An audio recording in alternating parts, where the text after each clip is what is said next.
विजय कुमार बंधु प्रदेश अध्यक्ष आप अटेवा के हैं।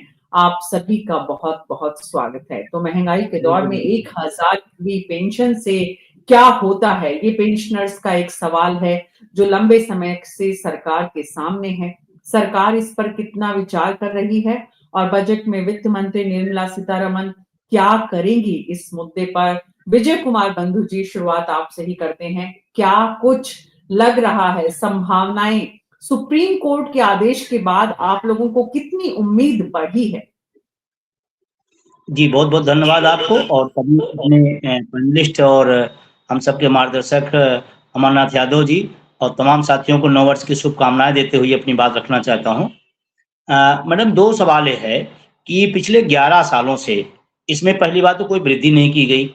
दूसरा ये सवाल है कि अगर कर्मचारी अपनी वाजिब माँग माँगता है, तो सरकार सुनती क्यों नहीं? इतनी संवेदनहीन क्यों हो गई, मैं समझ नहीं आता। मतलब एक रिट याचिका दायर करनी पड़ी, सुप्रीम कोर्ट में जो शिक्षाविद हैं नवीन कुमार नौटियाल साहब, उन्होंने एक रिट दायर की। उसके बाद जाके सुप्रीम कोर्ट में केस लड़ा गया। सुप्रीम कोर्ट ने आज जाकर कहा कि हम 4 महीने के अंदर वस्तुस्थिति तय करिए। तो क्या हर काम के लिए हमको कोर्ट, हाई कोर्ट और सुप्रीम कोर्ट ही जाना पड़ेगा, तभी सरकारें सुनेंगी? या जनतांत्रिक या लोकतांत्रिक देश में हमारी बात भी सुनी जाएगी?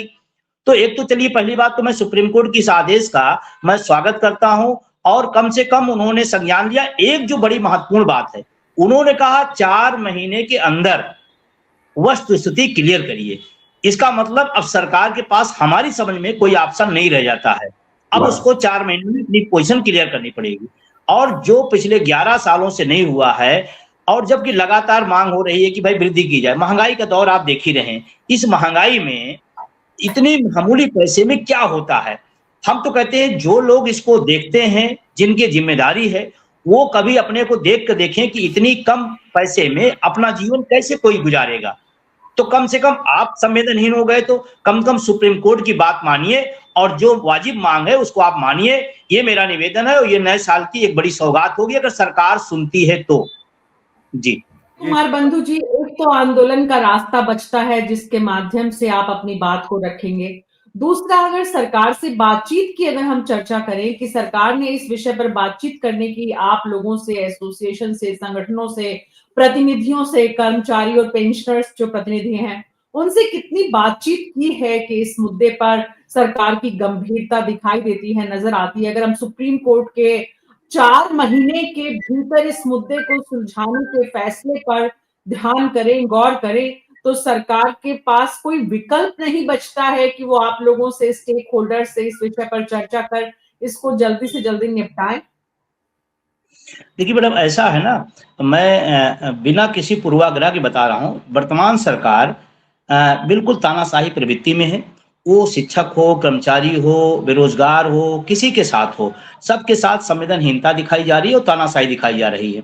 अभी क्योंकि ये सुप्रीम कोर्ट के आदेश हुआ है और इसी दृष्टि से हम लोग परिचर्चा कर रहे हैं। आपको मैं बताऊं, पैरामेट्रिक के लोगों को भी हाई कोर्ट दिल्ली ने उनको सशस्त्र बल मानते हुए पेंशन को उनको माना कि वो पुरानी पेंशन के वो हकदार है। आज तक उस पर कोई कार्रवाई सरकार द्वारा नहीं किया गया, प्लस उसको ले जाकर सुप्रीम कोर्ट पहुंच गए।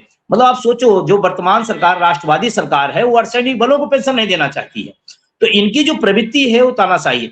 दुर्भाग्यपूर्ण आपको मैं बताऊं आपको कि अभी अपना वेतन बढ़ाना हो, अपना भत्ता बढ़ाना हो, अपनी सुविधाएं बढ़ाना हो तो उन्हें कोई दिक्कत नहीं होती है, मिनटों नहीं लगता। अभी मैं आपको कहना चाहता हूं कि अभी हाई कोर्ट के जो सेवानिवृत्त जज हैं उनको सुविधाएं मिलती थी, लेकिन उसमें बढ़ोतरी की गई और एक एक सेवानिवृत्त को एक एक सेवक जो है 50-50 हजार का रखने का, और चीफ सेक्रेटरी जो भूतपूर्व हो जाए थे उनको दौड़ देना है। मतलब अपनी पैसा, अपनी सुविधा के लिए पैसे की कोई कमी नहीं आती है। लेकिन जब जैसे सर ने भी कहा कि सिर्फ शिक्षकों को देना होता, श्रमिकों को देना होता तो ये समस्या आती। सरकार वार्ता जैसे शब्द जो पहले हुआ करते थे, एक डेलीगेट बैठता था, अपनी बात रखता था, सरकार बात को सुनती थी, हम अपनी समस्या कहते थे, वो अपनी भी समस्या कहते थे, लेकिन उसी में संवाद से कोई न कोई रास्ता निकलता था। लेकिन अब तो संवाद होने नहीं है, अब तो संवाद के अलावा सीधे फरमान आता है। और इस तरह से जो श्रमिक वर्ग है, जो शिक्षक है, कर्मचारी है, वो सारे के सारे लोग इस समय बड़े तनाव में हैं, बहुत पीड़ा में हैं। अभी हमारे उत्तर प्रदेश की मैं बात करूं तो कुत्ता प्रभारी बनाए जा रहे हैं। एक शिक्षक को कुत्ता प्रभारी बनाया जाता है, वो चाहे जिलों में आप देखें लगातार आदेश आ रहा, अब उसका अपमान भी हो रहा है, काम भी कर रहा है। एसआईआर आया, किसने काम किया? या जो भी चीजें आई, कौन काम कर रहा है? यही शिक्षक है, कर्मचारी है, श्रमिक वर्ग है, यही तो आंख नाक कान है सरकार का। उससे काम भी कराएंगे, पैसा भी नहीं देंगे, उसका वाजिब हक भी नहीं देंगे और उसके बाद बदनामी भी अलग से कराएंगे। तो सिवाय आंदोलन के और कोई रास्ता नहीं है, क्योंकि संवाद सरकार खुद नहीं करना चाहती। हम सब तो चाहते हैं सरकार संवाद करे, हम अपनी बात रख सकें। अच्छा, दूसरी एक चीज जो और महत्वपूर्ण है, हम सरकार से नहीं कहेंगे तो किससे कहेंगे? भाई, चाहे प्रदेश की सरकार हो, चाहे देश की सरकार हो, एक कर्मचारी होने नाते हम अपनी बात, अपनी पीड़ा किससे कहने जाएंगे? तो सरकार से ही कहेंगे। सरकार, माननीय वित्त मंत्री जी सीतारमण जी हैं, वो कभी बयान दे देंगे कि हम तो प्याज खाते नहीं, तो हमको प्याज से कोई लेना देना नहीं है। तो उसी तरह से कोई विषय आएगा चुप्पी साधे रहेंगे, अपनी बात आएगी तो रख देंगे। तो पूरा सरकारी कर्मचारी जो है, जो श्रमिक वर्ग है, वो सारे एकजुट होंगे और निश्चित रूप से 26 में एक बड़े आंदोलन की तरफ ये सरकार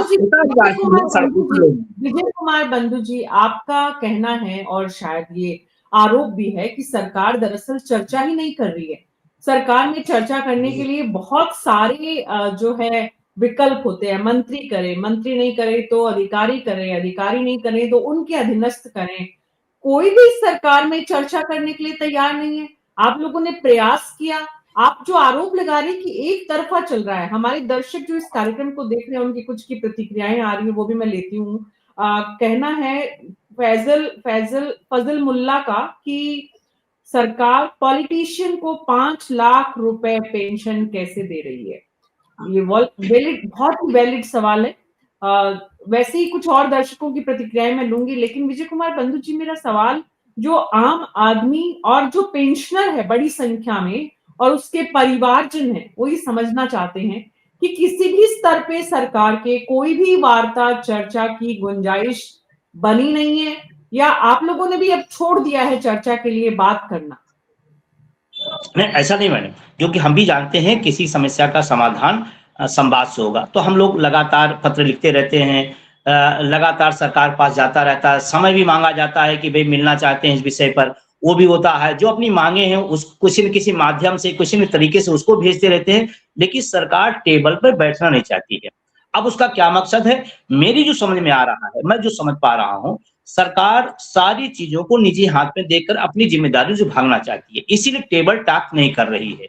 और ये पहले ऐसा नहीं था कि टेबल टॉक नहीं होता था, ये इधर पिछले 10-12 सालों से बहुत ज्यादा इस दिशा में आगे बढ़ा मामला। अब इसी विषय जिसको हम लोग चर्चा करें, 11 साल से, 11 साल कम टाइम नहीं होता मैडम, 11 साल बहुत लंबा टाइम होता है, 1 दशक से ज्यादा हो जाता है।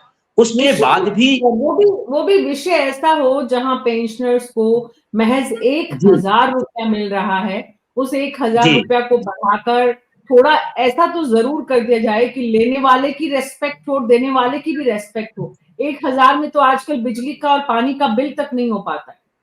जी, बहुत वाजिब बात आपने कहा कि उसका हम किसको दे रहे हैं और क्यों दे रहे हैं और कितना दे रहे हैं। रिस्पेक्ट जो आपने एक शब्द जोड़ा ना, वो बहुत मतलब उसको लेने वाले को किसी से बताया कि मेरी 1000 पेंशन है, 1000 हमको मिलेगा या मिलता है। आप कल्पना करिए इस दौर में जो महंगाई का दौर है, वो अपना मेडिसिन, अपनी दवाएं और अपनी जांच भी पूरी नहीं करा सकता है इस दौर में। इसका मतलब जो इस देश को एक तमाम सारे अपने योगदान दिए हैं, क्या इस देश का जो वरिष्ठ नागरिक हो गया है, क्या इतने के भी हकदार नहीं है?